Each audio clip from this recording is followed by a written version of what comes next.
So what happens to a gaming company that kind of loses the plot in current day?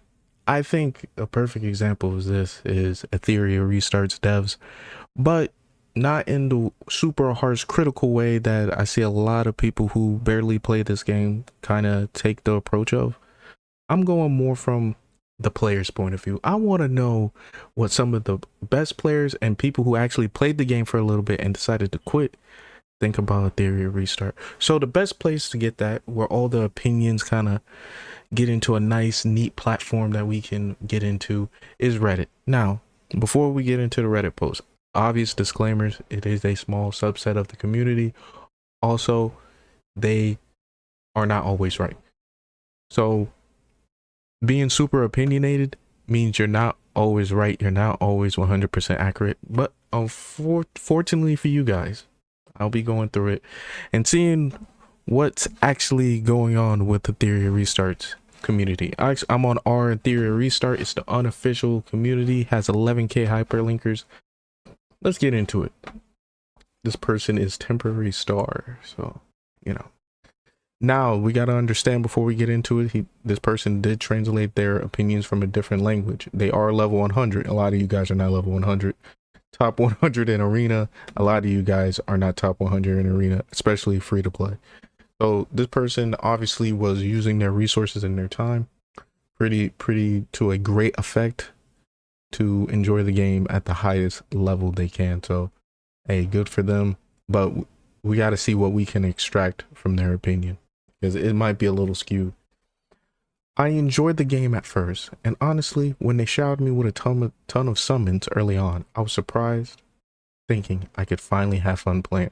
This is a very balanced, very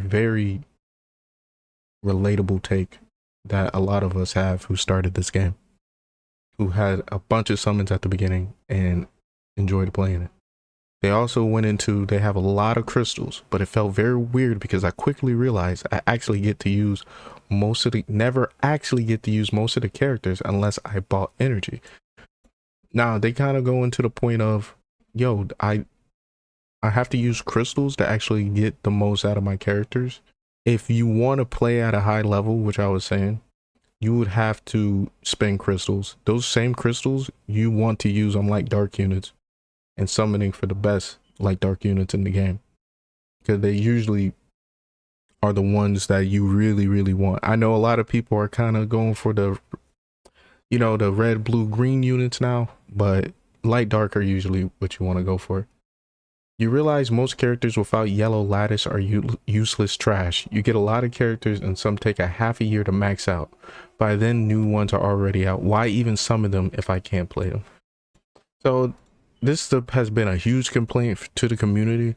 Yellow lattices are so hard to get in this game. He said half a year to max out, which took me a month to max out Rosa. Now I did spend money. Remember, he is free to play. So this person's like opinion is from a perspective of someone who doesn't like actually put any cash into the game. Now their time and effort is appreciated for growth in a game, because that does matter to games and developers, but just keep that in mind. My account is without Lily. Now this is a big one. Lily, I made a big deal out of this. I still think it's a big deal. Lily makes the game a whole lot easier. I have no trouble clearing Inferno. Awesome. Love to hear that. Bosses like Rengoku or Siren aren't even needed early on. That's fair. I mean, Codex of Magic is, you know, I go for speed run, so yeah, Codex of Magic not too needed. Artisan shells are usually the better way to go. I just farm consistently. Many players skip farming shells, but they're only guaranteed ways to power up your units. That is also true. Yeah, shells are super guaranteed. Now this modules is a scam thing. Is I always think modules are like the last piece of the puzzle when you're putting together your character. They are the fine-tunement of whatever your build is. So yeah, you should farm shells first and get to the point, just enough modules to be able to farm the shells you need. Mostly for free-to-play players or low spenders, it's going to be artisan or something like that, you know. Just judging by some of the other creators I've watched in the space. The game claims PvP is the main content, but you can't even play it properly. I actually voice this opinion very loudly. I believe in this 1000% because you PvP is really the front seat of this game, and PvP is the back seat. Honestly, there's 2 PvP game modes, 3 if you count the one you can play on the weekend. There's a bunch of PvE game modes, and it's mostly a farming simulator. So yeah, it reminds me of Warframe, if you ever heard of that game. Everything takes too much time. All content is overly difficult. I don't mind hard content. Challenge for the yellow lattice is okay, but then everything is a slog, especially modes where enemies have millions of HP. It's just poor design. My Ramoka, my real damage dealer, deals less damage than a 0 lattice fingers. Okay, so I guess he's saying his Ramoka deals less damage than a 0 lattice fingers. So his friend, and also goes into his friend saying they quit up because their favorite DPS is unusable. This is a very important take to have, to be honest, because I actually have a friend who started playing this game quite recently, and they are enjoying it. And I realize a lot of the progression stuff they kind of stress out about because where's my DPS? Where's this coming from? Where's that coming from? I think the game doesn't make it very clear that you probably want to stick to the purple lattices like early on, because they want you to pull for the characters, and they really don't be super honest with the fact that you shouldn't pull for every character. Even though we gave you all these summons, you should probably just pull for a character and then build that one, then pull for another one, then build that one, then pull for another one, then build that one, over like a year time span, not trying to grab every character, because even if you have all of them, you can't build them properly. You know, even though you have the dupes, you don't need dupes, you still need the skill ups, and that's how they're getting you. You know, other games be like, well, this character doesn't unlock its full potential until you get dupes. This game, you don't unlock your full potential till you get skill ups. That's a big difference. The time is waste everywhere. Force long battles, no auto repeat, only 10 fights at a time, and endless grinding disguise this challenge. Ooh, now this is harsh. They actually went into disguise that's challenge. That kind of implies a deception. You feel me? So yeah, that one's a little harsher. Overall balance opinions up to this point. This one's super harsh. I actually agree though, to be honest. Rewards are another issue. People blame RNG, but the real problem is the devs' greed. Take the last event's chest. It is guaranteed at least 1 yellow shard plus gold and experience. It would be fine. And those choices in the events, pure illusion. The shop is packed with options, but none are viable. You need yellow lattice. Infuriating.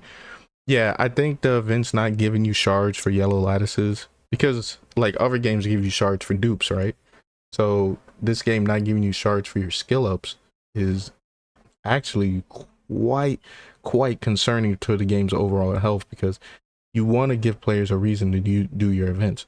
Just your events existing is not good enough reason for people to do your events. I'm close to quitting. I'll wait for the devs' response about the recent event and modules, then decide. They need to admit the system is trash and the last event is trash.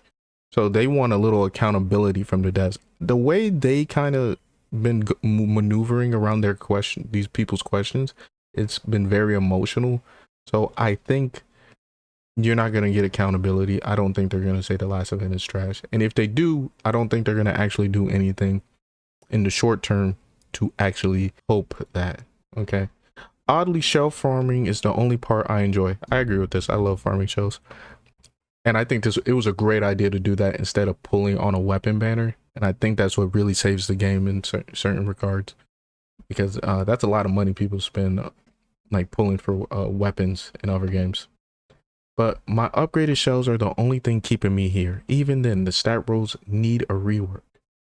Yeah, that's true. Revelation spam is not okay in PvP. You need high stats and etc. Only main stat is crit rate and sub speed. This shell versus all opponents high HP, defense or speed, it's broken. Revelation is broken. Now, because how the game is like set up, people are really like not caring about this in particular because they feel like the game is unfair in certain parts that we just described. So they're like, hey man, if the game's unfair, we're just gonna pull revelation. Now the problem is people who If they fix Revelation, the people who have Revelation have been using it already got the effect out of it. So I think in a PvP game, you should fix Revelation. Like, I think they should have two different ways of going about it, like PvE and PvP patch notes, two different patch notes, and two different stat balances for the game. That's even possible. I know Elden Ring does that, but that is a more quality company. Now we got some comments down below here. I think I'm just gonna skip those. This was like their main point here. Now let's get into one other opinion I saw. This beggar thread that got started. Let's give you guys a venue consolidated into one thread. Bid all your goodbyes here and all your rants. Thank you for playing the game, by the way. So he made this just for, bait people into actually posting their stuff. Get it out. I think this is good. This is like an AA video almost. So I'm just gonna read a few out of here. Felt like the game just didn't respect my time. Now, the last person we read, they were a person close to quitting. These are people who actually quit. For how little time I have to play the game someday. Just grinding every time I play this game got really dry really quick.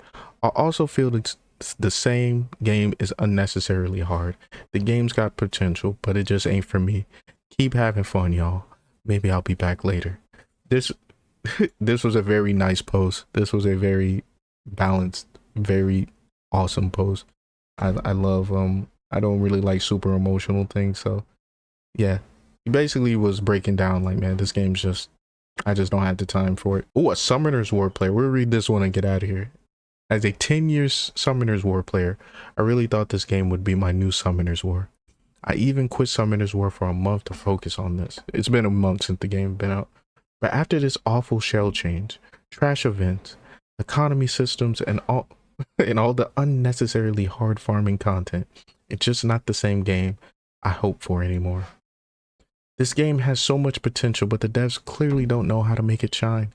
It's honestly sad. I just wanted a new Summoner's War without violent procs. This game was almost it. But if they keep developing it like this, it'll never get there. I still play this game for another month, but if they don't fix it or any major change. So these two players in particular are giving it to the end of August, and this guy really gave it high praise, saying it would be like a Summoner's War. Because Summoner's War is like the high mark for PvP gachas, just how long it's been like going on. If your gacha game lasts a long time, you're probably doing something right in a lot of regards.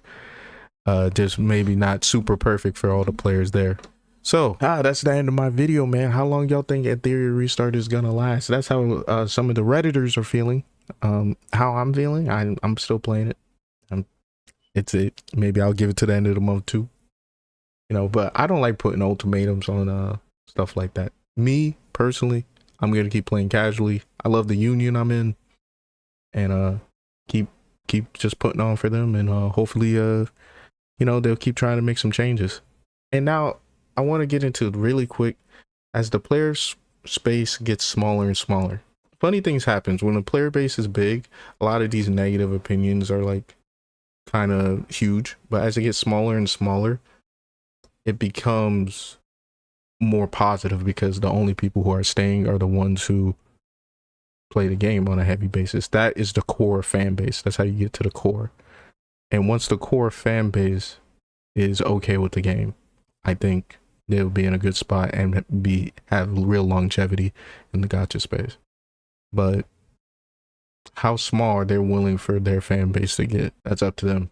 I don't know their projections. I don't see their numbers. Don't forget to like, comment, and subscribe for more videos like this on the Gabe Coy channel. See you later, hyperlinkers.